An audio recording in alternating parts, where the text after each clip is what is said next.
I wanted to tell you about my music from start to finish, actually how it goes from the very beginning to the very end. What I mean by the very beginning is from start that the music that I have is in my head and getting it to a physical place, to iTunes or a physical CD to where you can actually listen to it. And I just wanted to tell you the process that it takes because it is really a long process. Basically how it starts for me is to write a song, and I've been writing songs over the years, and what I'll do is I'll write, a verse, a chorus, or a bridge for a song, and then I'll write another song, and then it's kind of like a puzzle, like I'll put different parts of the songs together.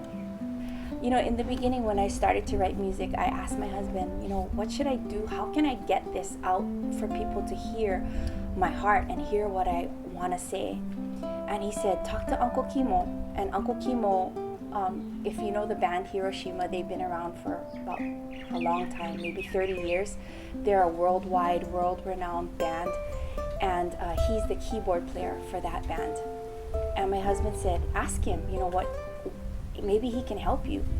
And so for me, I was thinking, gosh, I'm such an amateur, and I felt so, I don't want to say discouraged, but I felt like my caliber of music just didn't live up to his standards, and I felt like embarrassed kind of to share my music with him.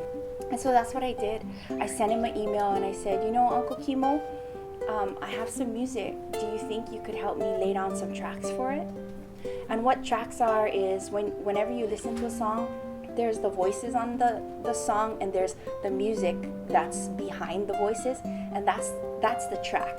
And for me, that was the beginning to opening the door for my dream, and I feel a little emotional now because just thinking that my music would have never gotten out there if it wasn't for somebody that is so professional and somebody that at that caliber to help little old me, And he did.